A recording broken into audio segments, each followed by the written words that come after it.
good here. Out. A big name in the stealth game genre, it only makes sense that the Hitman franchise has been around for so long now, as its gameplay and complex storylines have brought players in time after time. Hitman 3 is the pinnacle of the series. Still following the life and assassinations of Agent 47, you're once again tasked with exploring different maps to take out varied targets across the globe. This time, you get a bit more knowledge about who 47 and his mysterious employers are, though, and not all of it is fun to learn. The weapons, AI, and maps all wrap into a neat and often seamless game. Roger. Whoa! What? Got me.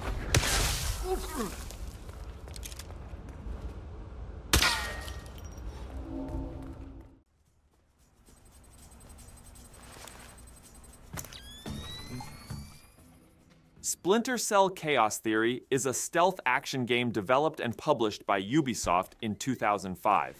Chaos Theory, the third game of Tom Clancy's Splinter Cell series, draws attention with its many innovations that take the series to the top. In the game, we control our main character, Sam Fisher. Fisher is one of the most elite agents of a secret American government organization called Third Echelon. Our mission is to successfully complete various dangerous missions around the world and neutralize elements that threaten global security. Chaos Theory has made a huge leap forward graphically compared to previous games. Light and shadow effects, in particular, offer players a more realistic stealth experience. Sam Fisher's ability to hide in the dark and silently neutralize his enemies makes players feel like a spy.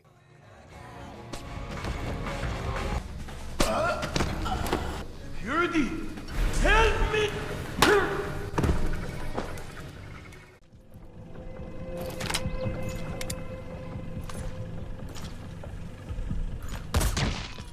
Metal Gear Solid 5 isn't the best game in the series. Its story has many problems, but Metal Gear Solid 5 outdoes the rest of the franchise in terms of quality stealth. There's so many options here, even more so than Snake Eater. Not only do you have those options, but they're so fun to play around with. Messing with enemies has never been more entertaining. Infiltrating buildings makes for a gripping gameplay loop, and you'll have a blast from start to finish. While it has issues, Kojima definitely perfected the infiltration formula in what would be his final game in the series.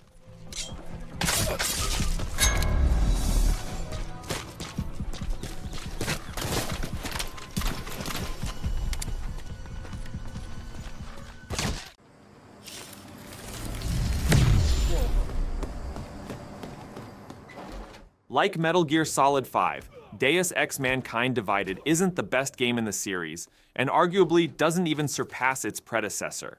However, its stealth gameplay is the most rich in quality.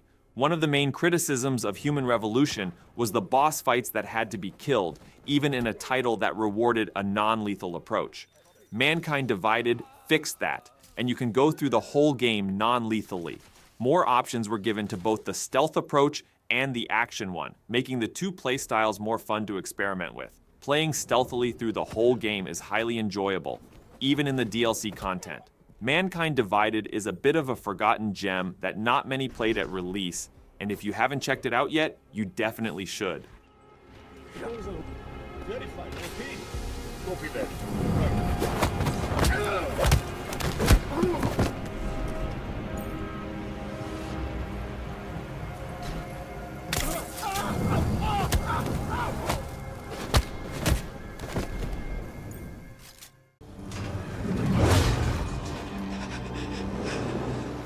A mix of horror and stealth, Alien Isolation is the perfect pick if you want a little bit more of a heart-pumping challenge with your classic stealth game.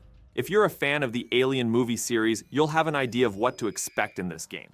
Horrible xenomorphs wander the halls of the Sevastopol, and they don't take kindly to you avoiding them. You'll have to use all of your wits, tools, and your environment to keep out of their claws, because fighting them isn't really an option.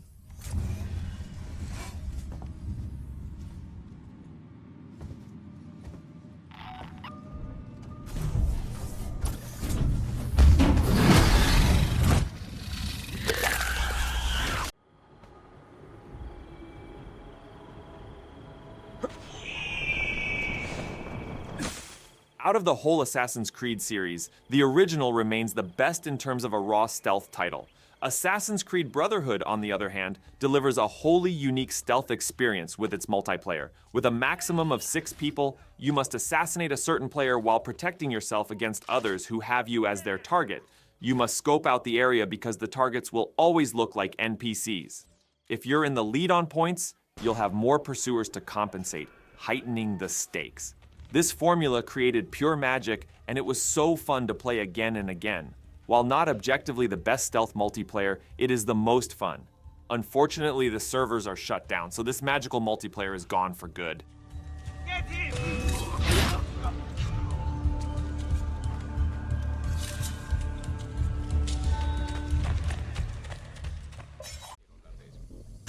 Puta! He's right there!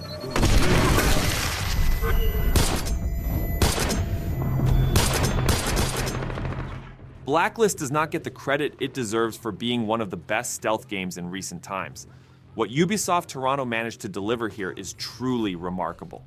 First, Blacklist uses a checkpoint system instead of the more preferred save anywhere feature of most stealth titles. Unlike the first 2 games, this isn't frustrating here, as each stealth section will have a checkpoint. Then you have 3 different playstyles that all work well, which is very difficult to pull off in a stealth game. The multiplayer is great too, and the graphics are excellent for a 360 and PS3 era title. The game is so good that it's pretty frustrating that it's the last main entry in the series.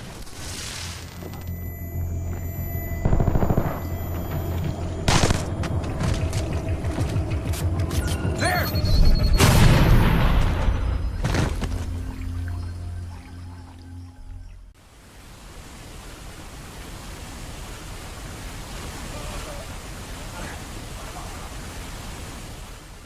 One of the top stealth games of the 2000s had to be Hitman Blood Money.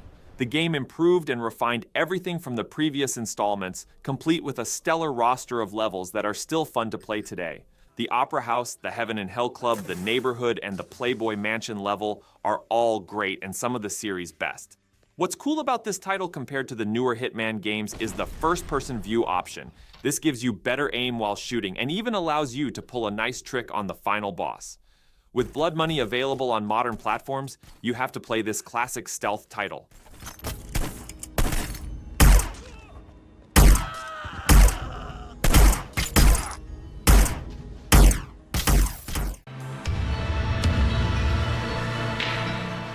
The Xbox Live Arcade era was truly something else. Banger after banger was launched at a steady rate, and in 2012 came Mark of the Ninja. Originally an Xbox 360 exclusive, Mark of the Ninja is a side-scrolling stealth game akin to Ninja 5.0 or the Game Boy Advance Splinter Cell titles. However, the jump from those Game Boy games to this one is staggering. Using the tried and true stealth system of staying in the dark to get by works amazing for a side-scroller. The level design is top-notch, and the platforming's good too, and mixes up the gameplay. Nowadays, the title is available on all platforms, so there's no excuse not to check out this stealth masterpiece.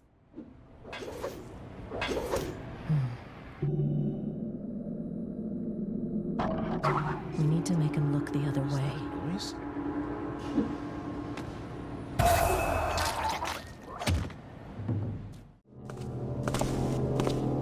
Hello? Show yourself. When discussing the greatest stealth games, the correct answer for the absolute GOAT is Thief. Like the flow of old-school 80s rappers, Thief plays and feels just as fresh today as it was back then. This is because in order to detect enemies away from your immediate view, you don't use any visual tool like most other titles. You simply use your ear and listen to the incredible sound design to learn the locations of enemies. Thief remains the only stealth series to primarily use audio for this gameplay purpose. The whole trilogy is amazing, but Thief 2 just takes the edge in terms of its quality level design. Exploration's just on a whole other level here in a way few games today can replicate.